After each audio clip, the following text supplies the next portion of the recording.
क्या तुमने नहीं देखा कि अल्लाह आसमान से पानी नाजिल करता, फिर उसको जमीन में चश्मे बनाकर जारी करता, फिर उससे खेती उगाता है जिसके तरह तरह के रंग होते हैं, फिर वो तैयार हो जाती है। बस तुम उसको देखते हो कि जर्द हो गई है, फिर उसे चूरा चूरा कर देता है। बेशक इसमें अक्ल वालों के लिए नसीहत है। भला जिस शख्स का सीना अल्लाह ने इस्लाम के लिए खोल दिया हो, सो वो अपने परवरदिगार की तरफ से रोशनी पर हो, तो क्या वो सख्त दिल काफिर की तरह हो सकता है? बस उन पर अफसोस है जिनके दिल अल्लाह की याद से गाफिल और सख्त हो रहे हैं, और यही लोग सरासर गुमराही में हैं। अल्लाह ने निहायत अच्छी बातें नाजिल फरमाई हैं, यानी किताब जिसकी आयतें बाहम मिलती जुलती हैं और दोहराई जाती हैं। जो लोग अपने परवरदिगार से डरते हैं, उनके बदन के रोंगटे उसे सुनकर खड़े हो जाते हैं, फिर उनकी खालें नर्म हो जाती हैं और दिल भी नर्म होकर अल्लाह की याद की तरफ मुतवज्जे हो जाती है। यही अल्लाह की हिदायत है।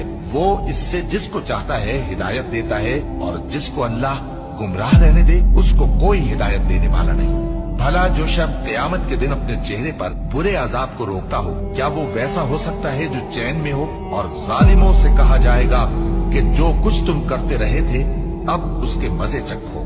जो लोग इनसे पहले थे उन्होंने भी तकजीब की थी, तो उन पर अजाब ऐसी जगह से आ गया कि उनको खबर ही न थी। फिर उनको अल्लाह ने दुनिया की जिंदगी में रसवाई का मजा चखा दिया, और आखिरत का अजाब तो बहुत ही बड़ा है। काश ये समझ रखते